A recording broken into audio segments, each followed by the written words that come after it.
Praise God. Hallelujah. Praise the name of the Lord. You are welcome to our today's family service. My name is Apostle Bendoku. Thank you very much for tuning into this program. I want you to just bow down your heads and let's pray. Heavenly Father, we thank you for this morning. We bless you for another time in your presence to fellowship in the Spirit with the Holy Ghost. We thank you for the opportunity to come before the mercy seat and to share in the mysteries of your kingdom. I thank you for your sons and daughters who are gathered around, oh God, all over the world, within this live streaming, to be blessed and to listen to your undiluted word that you bring to us today. I pray in the name of Jesus that as you send forth your word will lift up burdens, your word will break yokes, your words will set captives free and bring deliverances and healings, oh God, to your people. Holy Spirit, thank you for what you're about to do today in the lives of your people all over the world. In Jesus' name. Amen. Amen. Well, ladies and gentlemen, we have gathered again by the grace of God. Today is Sunday, and thank you very much for allowing me into your home, into your car, and also into your hideouts. Thank you very much for loving God so much and desiring to be blessed by the word of the Lord every day we come your way. This morning, I want us to turn our Bible to the book of Luke chapter 12 from verse 35 to verse 40. Now the Bible says, let your waist be gathered and your lamps burning, and yourself be like men who wait for their master when he returns from the wedding, that when he comes and knocks, they may open to him immediately. Blessed are those servants whom the master, when he comes, will find watching. Assuredly, I say to you, that he will gather himself and have them sit down to eat, and will come and serve them. And if he should come in the second watch, or come in the third watch, and find them so, blessed are those servants. The Bible says, but notice that if the master of the house had known what hour the thief would come, he would have watched and not allow his house to be broken into. Therefore, you also be ready. And I want you to underline that word, be ready. For the Son of Man is coming at an hour you do not expect. Praise the name of the Lord. Amen. This morning, I choose for a subject, be ye ready. Be ye ready. And that is the main thing for our ministration this morning. Be ye ready. Now, Jesus himself, when he was living here on this earth, he kept warning, sounding this warning or caution to his disciples. And every time he had the opportunity, he tried to caution them and to prepare them against any eventuality in the future. The eventuality of the sudden return, or the eventuality of the great tribulation, or the circumstances of the end times. Jesus continued to want the believer to be ready. Praise the name of the Lord. Hallelujah. He even gave us a parable in Matthew chapter 25.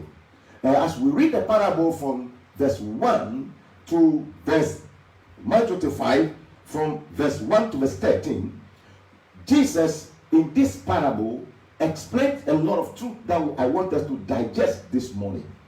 Then the kingdom of heaven shall be like to 10 virgins who took their lamps and went out to meet the bridegroom. Now 5 of them were wise and 5 were foolish. I want you to take notice of that. Those who were wise, who were foolish, took their lamps and took no oil with them. But the wise took oil in their vessels with their lamps. But while the bridegroom was delayed, they all slumbered and slept. And at midnight, a cry was heard, behold, the bridegroom is coming. Go out to meet him. Then all those virgins arose and trimmed their lamps. And the Bible says, and the foolish said to the wise, give us some of your oil, for our lamps are going out. But then the Bible said, but the wise answered, saying, no, lest there should not be enough for us and you, but go rather to those who sell and buy for yourself. And the Bible says, and while they went to buy, the bridegroom came, and those who were ready went in with him to the wedding, and the door was shut. Afterwards, the other virgins came also, saying, Lord, Lord, open to us. But he answered and said, assuredly I say to you, I do not know you. Watch therefore, for you know neither the day nor the hour in which the Son of Man is coming. Watch therefore, for you know neither the day nor the hour in which the Son of Man is coming. Praise the name of the Lord. Hallelujah. Now, what are parables?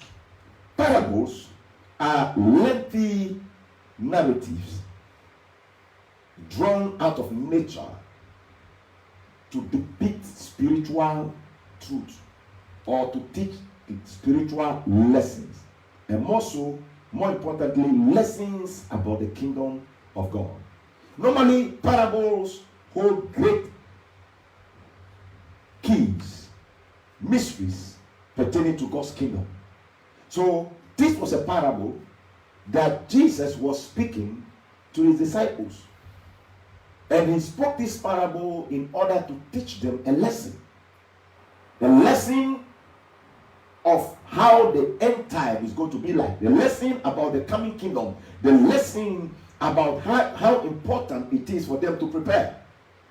Praise the name of the Lord. Hallelujah. Now, listen very carefully. This is very crucial. In the book of 2 Peter chapter 3 verse 10, the Bible says, but the day of the Lord will come as a thief in the night, in which the heavens will pass away with a great noise, and the elements will melt with fervent heat. Both the earth and the works that are in it will burn up. Therefore, since all these things will be dissolved, what manner of persons ought you to be in holy conduct and godliness? Very, very important for you to take notice of that. There are two important lessons that we can drive out of this particular scripture in 2 Peter chapter 3. Two important lessons. The first lesson that we must learn out of this scripture is the certainty of the coming of the Lord Jesus. There are many people who mocked and who are still mocking now, and they mock by saying, since we started hearing that Jesus is coming, or the world is coming to an end, we were young, we were small boys and girls, and now look at us, we've grown up, we even have gray hair, and yet the Lord has not come. The Bible says in the last days there will be mockers. But then these mockers do not know that it is not because the Lord have delayed in his coming, but it is because the Lord is long patient, long suffering, because he does not want anybody to perish. Now the question is that if the Lord had come 10 years earlier, 20 years earlier, 30 years earlier, like some of us would have given a life to Christ, would have known him. Like some of us would have ended up in hell. So the long suffering of God is what causes him to delay, so that a greater percentage of people will come, will repent, will give their life to him, so they will not perish. So the delay of the coming of the Lord Jesus is not because the Lord is slack concerning his promise, but it's because the Lord is long suffering, not wishing that any should perish. Praise the name of the Lord. Hallelujah. Now the first thing we learn here is that the coming of the Lord is certain. Jesus will come. Hallelujah. The Bible says it's appointed unto men once to die, but after death judgment. So Jesus is coming. Whether we like it or not, he's coming. The world will end in two ways. Number one, the first time the world ends, many people think that when we talk of the end of the world, then it is like we are going to see a lot of signs. We are going to, see the stars falling and the moon falling down. But ladies and gentlemen, there are two ways the world can end for you. When you die, your world has ended. When you leave this world right now, we were just told about a Bishop Bernard, who was one of the Kumawu actors, died yesterday. His world has come to an end.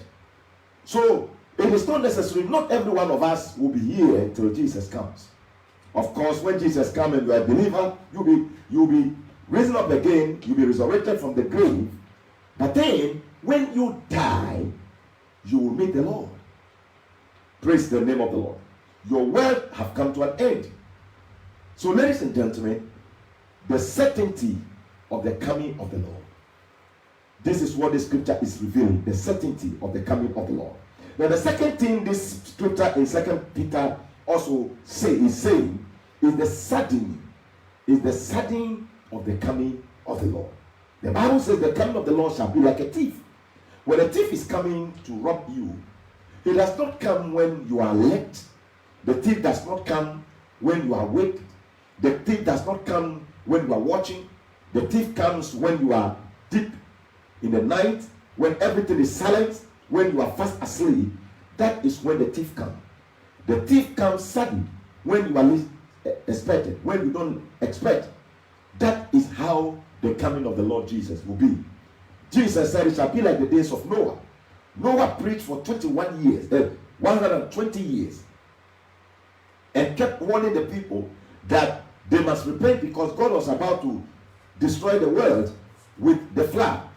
And they were laughing at him, they were mocking at him. Why? Because they've never seen rain before, talk less of seeing flood. It has never rained before.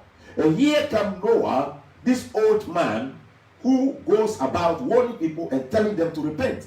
For God is about to destroy the world. The world is coming to an end. And the Bible said they mocked at him. They laughed at him. But then he consistently continued to build the ark because he believed in God. Then when they least expected, the rain started. I believe when the rain started, they were all thrilled. They have never seen such thing before in their lives. They have never experienced the rain before. And so when the rain began, they were saying, oh, this will end. This will end soon. It will end soon. It will end soon. And then suddenly, they discovered that the thing was becoming worse. By the time they tried to take refuge in the ark, it was too late for them. The ark was closed. And Jesus said his coming will be like the days of Noah. And it will also be like the days of Lot. People will go about their normal duties. People will get married. They will give in marriage. They will go to work. They will do business as usual. Then suddenly, and now here in 2 Peter chapter 3 verse 10, we are told that it shall be like the thief at night. The question is, are you really ready? If you really know the thief will come, you will not sleep. You will have watched, and you will not wait your things or your house to be ransacked. Praise the name of the Lord. Hallelujah. Hallelujah. Amen. So the thief will come. Get yourself ready. Now, Matthew 25, verse 1 to 13, as we read earlier on, have a lot of spiritual lessons that I want us to learn. And there are 4 things that I want us to learn out of this particular scripture. In Matthew 25, verse 1. The first thing we learned out of that was that the virgins were 10. 10 virgins. Talk about 10 virgins. And the Bible said the 5 of them were wise and the 5 were foolish. The 5 were wise and the 5 were foolish. Praise the name of the Lord. Hallelujah. Hallelujah. Amen. So what does that mean? Ladies and gentlemen, remember the first thing that we must learn is that they were all virgins. Even though 5 were wise and 5 were foolish, they were all virgins. Do you know what that means? It means that they all profess to be Christians. They all have the title believers. They all have the title believers. They were all virgins. 10 virgins. But then they were demarcated by their attitude. Wise virgins and foolish virgins. Now, what defined the wise virgin? The wise virgin were the ones that took their lamp, according to the Bible, and then took extra oil. They took their lamp and they took extra oil. Praise the name of the Lord. Hallelujah. Hallelujah. Amen. Ladies and gentlemen, now the wise virgin were very wise. Do you know why? Because They place value on matters of eternity. They place value on matters of eternity, and they prepare themselves towards it. They place value on matters of eternity, and they prepare themselves towards it. Remember, all of these people profess to be Christians. They were all virgins. Just as in the church today, everybody says he's a believer. In the world at large, everybody claims, at least the strong percentage of our nation today claims to be Christians. But the question is, what type of Christians are you? What type of Christian are you? Are you a wise virgin or a foolish virgin? Now, in the book of Matthew chapter 7, Jesus made a statement, a profound statement in verse 21 to verse 23. He said, not everyone who says to me, Lord, Lord, shall enter into the kingdom of heaven, but he who does the will of my Father in heaven. Now, not everybody who said to me, Lord, Lord, shall enter into the kingdom of heaven, but he who does the will of my Father in heaven. But look at what Jesus said. He said, on that day, many will say unto me, Lord, Lord, have we not cast out devils in your name? On that day.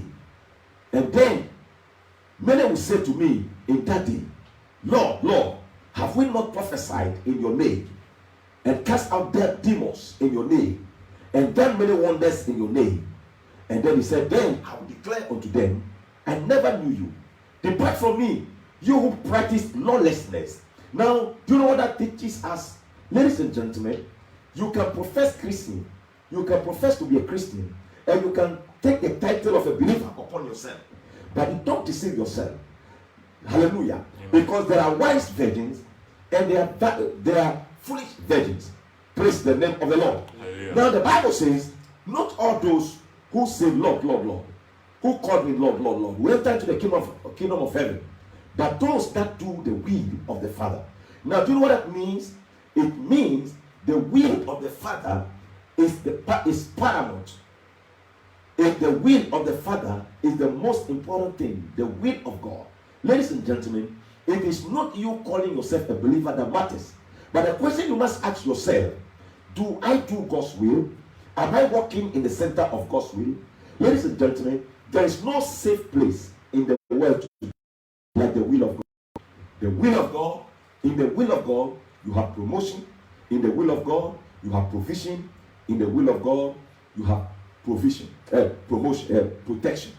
So you have promotions, provisions, and protection in the center of God's will. Can I say something to you? Anything that you do outside God's will has no record in heaven. And so you are only recognized as a believer by the will of God. If you don't do God's will, you can be categorized. You'll be put in the category of a foolish virgin. Now, who are the foolish virgin? The foolish virgin are the hypocrites. They are the hypocrites. The Christians who have the form of godliness but deny the power thereof. The Bible says in the last days, many will have the form of godliness but they will deny the power thereof. Praise the name of the Lord. Who are the wise virgins? Now, the wise virgins are the sincere believers and the godly Christians. They are the sincere believers and the godly Christians, while the foolish virgins are those who hypocritically assume and profess to be believers, and yet they go their way doing their own thing, and they are not concerned about the will of God. Jesus said in that day, people will say to him, we have cast out devils in your name. It means that deliverance ministry is not a guarantee of the fact that you are born again. He said that day, many will say we have prophesied in your name. It means you can be anointed to prophesy. You may see visions and dream dreams, and you may see mysteries about people's destinies, and yet that does not guarantee you a child of God. Because Jesus said those people will come to him and they will say, we prophesy in your name. Of course, these are prophets, and he will say to them, the fact that you prophesy in my name alone does not qualify you to be a believer. Others will say, we cast out devils in your name. And Jesus said, I'll say to them, I don't know you, because you are workers of iniquity. So it means that you can cast out devils, you can prophesy. If you are not walking in the will of God, and if you are living in sin, Ladies and gentlemen, you will be put in the category of a foolish virgin. This is the first thing that we must look at. This is the first lesson we learn from the parable that Jesus gave us in the book of Matthew chapter 25. And this is very important. We must look at it critically. Now, the second thing that we must look at is that they all have lamp. They all have lamp. Praise the name of the Lord. They all have lamp. And the foolish ones took their lamp without oil. The foolish one took their lamp without oil. But the wise one, according to the scriptures, the wise one, according to the scriptures, took their lamp and took oil also. They took their lamp and they took oil also. Praise the name of the Lord. Hallelujah. Amen. Praise God. Amen. We give the Lord praise. I hope you are listening to me. Amen. So, the second thing we are learning here is that they all took lamp. So first, they all prophets, they all are all virgins. Secondly, they all took their lamp. They all have a lamp. But there is something that separates them. The wise ones took their lamp, extra oil. The mystery of the extra oil. That is what made the difference. That is what brought the demarcation between the wise and the foolish. They took the extra oil. It means they have the future in mind. They have the eternity in mind. They were thinking ahead. Suppose the bridegroom delays. How are we going to survive? How are we going to stand the test of time? Praise the name of the Lord. Hallelujah. Amen. And the Bible declares that the foolish one do not take their lamp. They took lamp, but they do not take. They do not take. Praise the name of the Lord. It's okay. Amen. Amen. They do not take the oil. They do not take the oil. They do not take extra oil. The question I want to ask you this morning, that do you have an extra oil? Praise the name of the Lord. Amen. It is very crucial for you to take notice of that. Now, Matthew chapter 6 verse 25 says, therefore I say to you, do not worry about your life, what you will eat. Matthew chapter 1 6 verse 25. What your body will wear, or what you put on. Then Jesus says that is not life more than food, and the body more than clothing? Continue for me.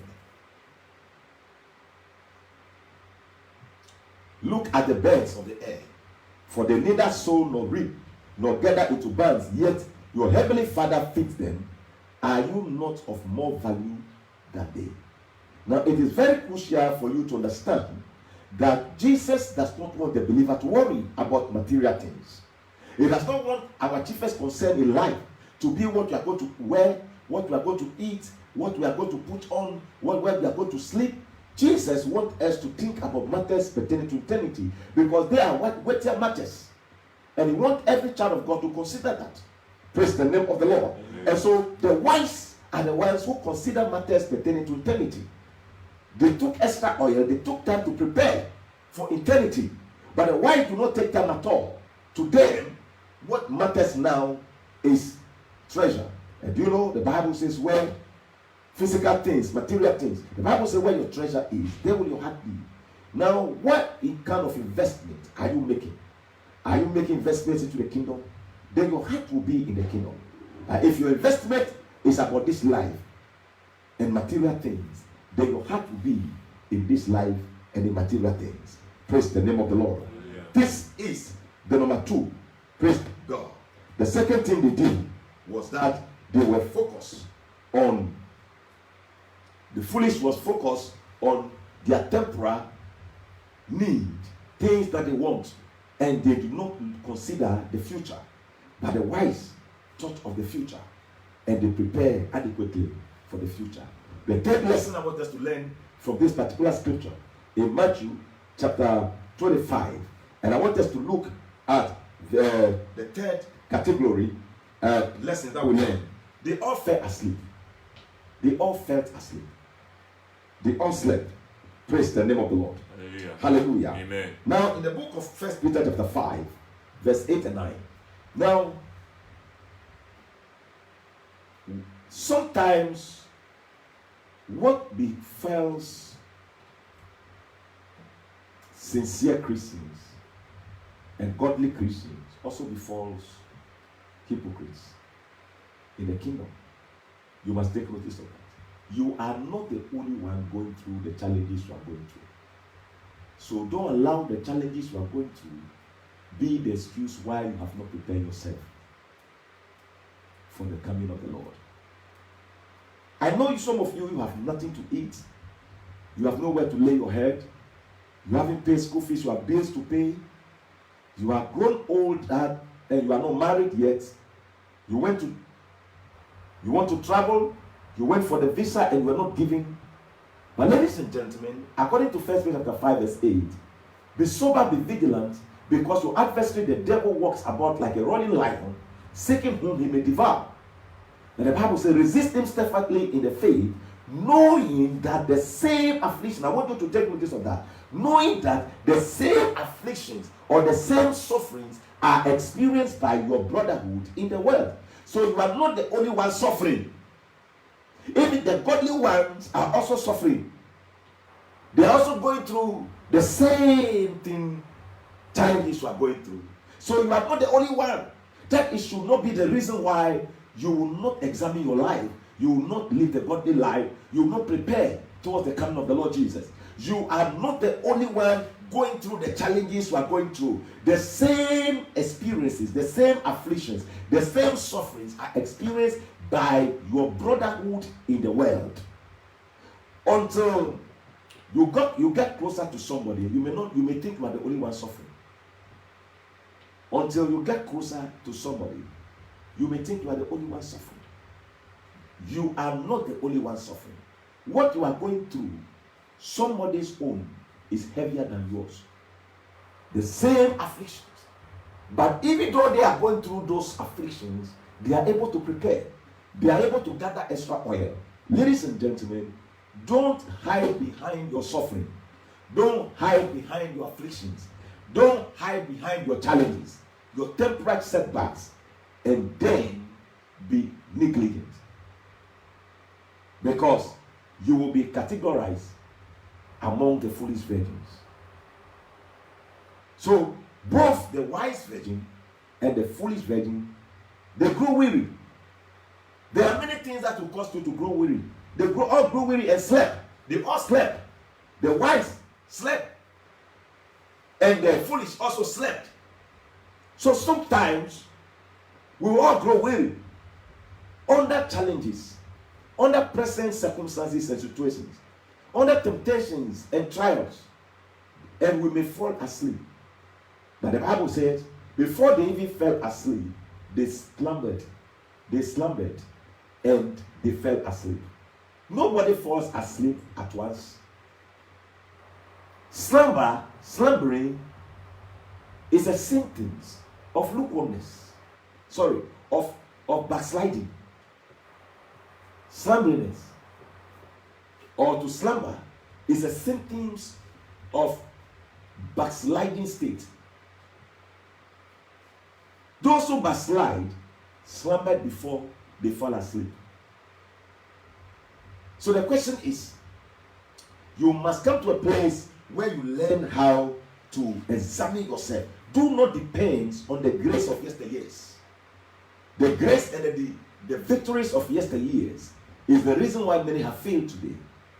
They pride themselves, where were we? Where were you?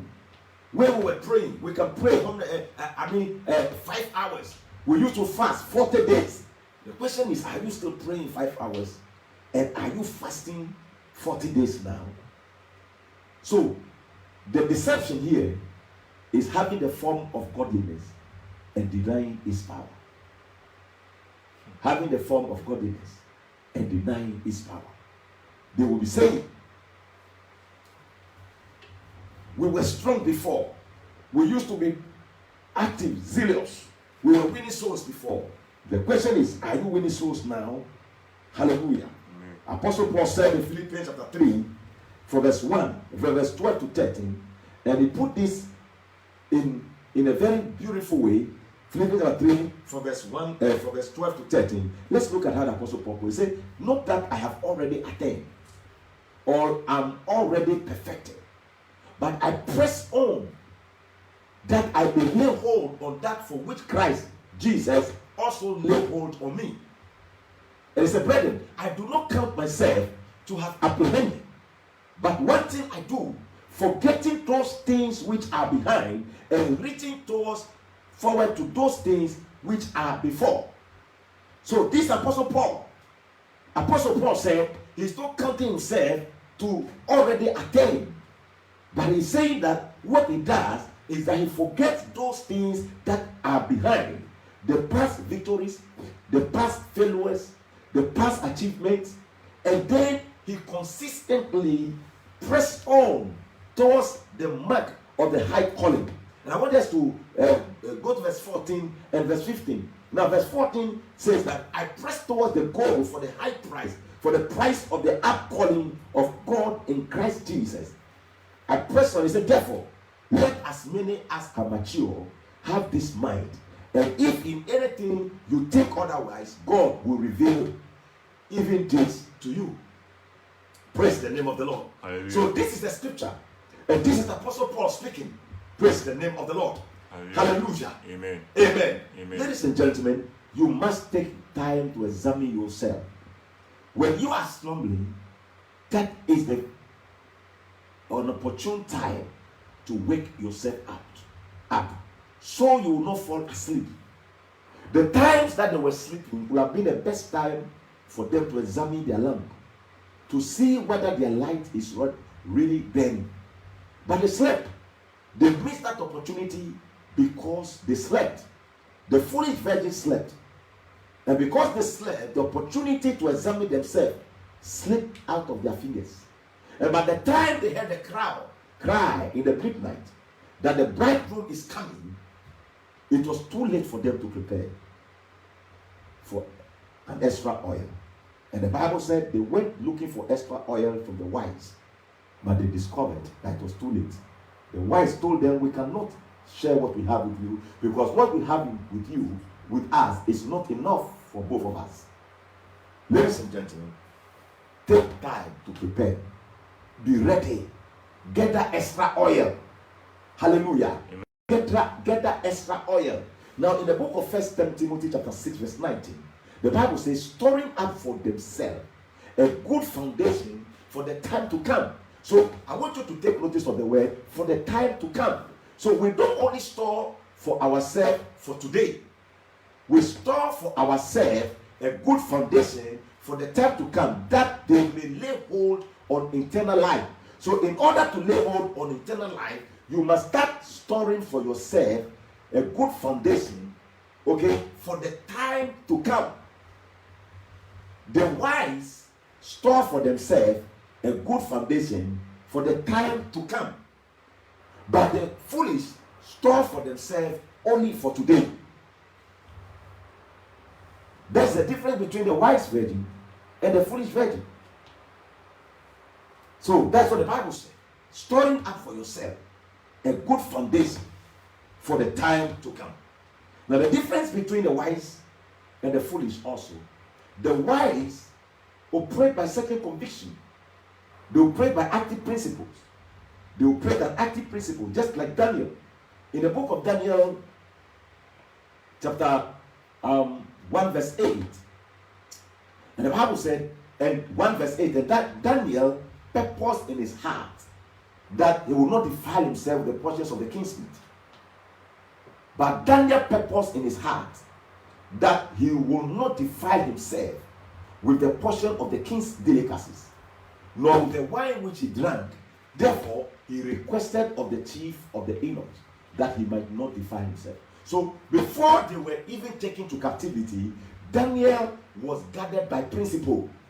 He said to himself, I am not going to compromise. Not because I'm under pressure. I'm going to compromise my moral standards. I'm going to compromise my Christian life. I will not compromise my Christian standard. I will not lower my moral standards. Daniel's purpose in his heart, that was an active principle. The wise are guided by active principles, while the fool or the foolish ones are not guarded by any principle at all. And because of that, the wives were ready for the bridegroom, the coming of the bridegroom. Those days, before you meet the bridegroom, your light might be burning. The most important thing is the light. Without the light in your hands, you are not permitted to meet the bridegroom. And so your light must be burning. It is not having a lamp per se, but having a light. So having a lamp is not enough. Professing to be Christians is not enough. What are your works? Is your lamp burning? We were created for good works. The Bible said, go to the ant, you sluggard, consider her ways and be wise. What does the ant do? For which having no captain or overseer or ruler, they have no captain, they have no overseer, they have no ruler, and yet the Bible said they provide her supplies in the summer and gather her food in the harvest. You see now, the ant prepared towards any event, future eventuality. Say, how long will you slumber, oh sluggard? When will you rise from your sleep? So, ladies and gentlemen, the foolish do not prepare for the future. For them, everything goes. To them, oh, let's enjoy ourselves and die. Tomorrow is another day. But the wise says, let's prepare ourselves. We may not know against tomorrow. We may not know what tomorrow may bring. Praise the name of the Lord. Amen. Hallelujah. Amen. This is the fourth principle that we learn from the parable. Ladies and gentlemen, this principle is so crucial. It's very important. Now, every sincere Christian does some things. I want us to turn our Bibles to the book of Revelation chapter 3, verse 15 to 19.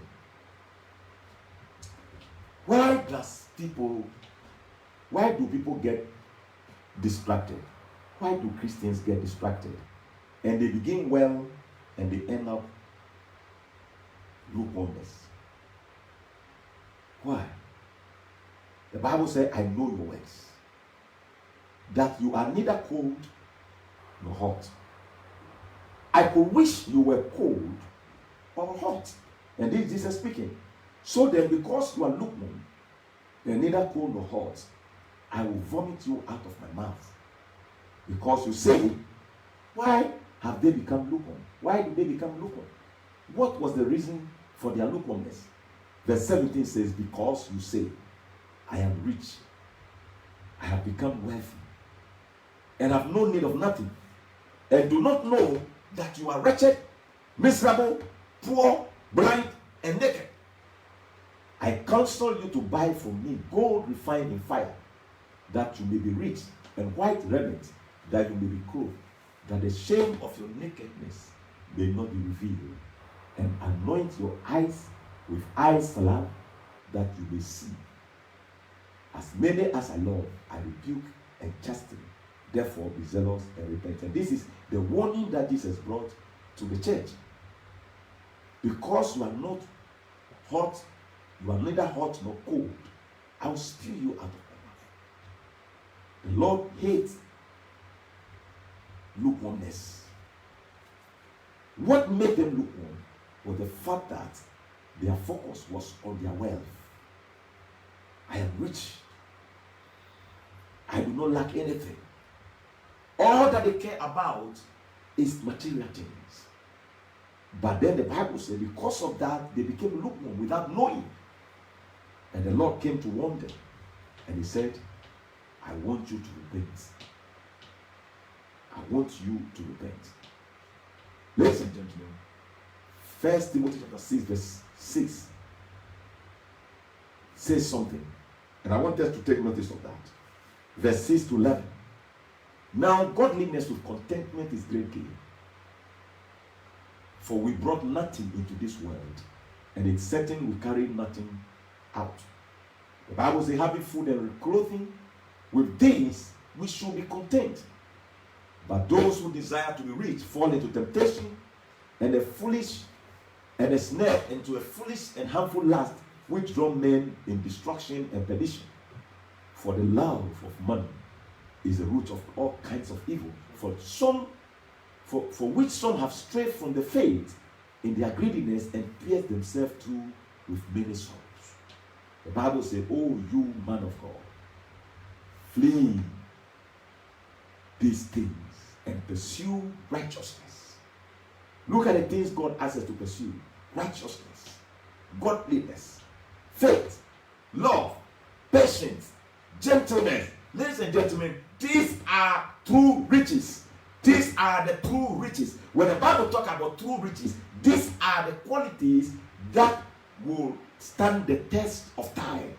These are the ones that have eternal values: righteousness, godliness, faith, love, patience, gentleness. These are the things we have been commanded to pursue, not material things. To prepare yourself against what is coming, you must begin to pursue righteousness.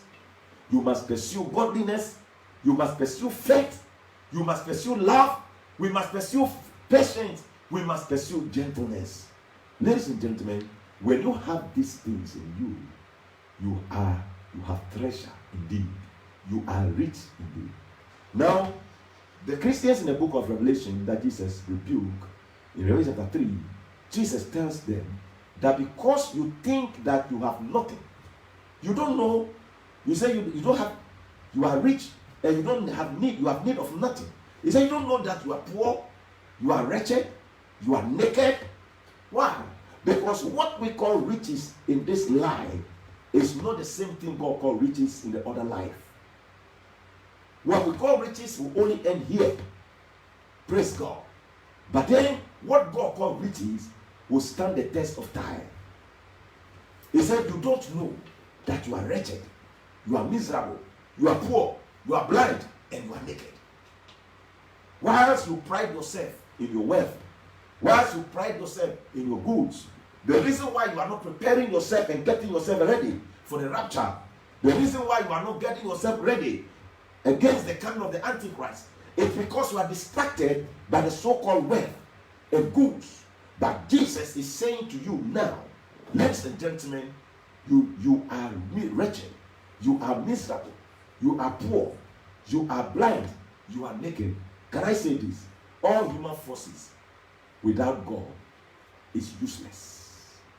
All human forces without God is vanity. You are poor, you are wretched, you are miserable, you are blind, you are naked. If indeed you do not have true riches, pursue after righteousness, pursue after godliness, pursue after faith, pursue after the things that matters in eternity, and then you will have true riches. Praise the name of the Lord. Hallelujah. Hallelujah. Amen. So godliness is true wisdom, and sin is folly. Godliness is true wisdom, but sin is folly. Praise the name of the Lord. Hallelujah. Hallelujah. Now there's a scripture I want us to look at, which will come our last scripture for today. Jesus spoke to the disciples and said this to them. In Luke chapter 12 verse 15, Jesus said, and he said to them, take heed and beware of covetousness. Take heed. Covetousness is the reason why many will miss the rapture. Covetousness is the reason why many will not be prepared for the bridegroom. The desire to gather, accumulate wealth, is the reason why many will not examine their lamp to see whether they have enough oil. But Jesus said, take heed and beware of covetousness, for one's life does not consist in the abundance of the things he possesses. Your life does not depend on the material accumulation. Ladies and gentlemen, true prosperity is not defined by the accumulation of material things. True prosperity is determined by how much of God you have, how much of godliness you exhibit. That is true prosperity. Jesus said, take heed and beware of covetousness, for a one's life or a man's life does not consist in the abundance of the things he possesses. Praise the name of the Lord. Hallelujah. Hallelujah. Amen. So your life does not depend on the accumulation of material wealth. Your life depends so much on the godliness you exhibit. Remember that the wise, it is only the wise that have the opportunity to meet the bridegroom. The wise had the opportunity to meet the bridegroom. Why? Because they have extra oil and their lamp was never off. Their lamp was never off because their fire was burning. And because their fire was burning, they had opportunity to meet the bridegroom. The Bible declares that the foolish virgins came to their senses and they discovered that they would need extra oil, but it was too late for them. They tried to go look for extra oil. By the time they came, the bridegroom has come and gone, and the door was shut. The Bible said they started crying, "Open for us, open for us." But then a voice came out from the room and said to them, "Who are you? I don't know you." What it means here, after the rapture, ladies and gentlemen, nobody will have the opportunity to go to the kingdom of heaven. After the rapture, you can go and stand on the tallest building, as I said before, and jump. You will come down. Get yourself ready. Be among the category of the wise. Prepare yourself with the extra oil.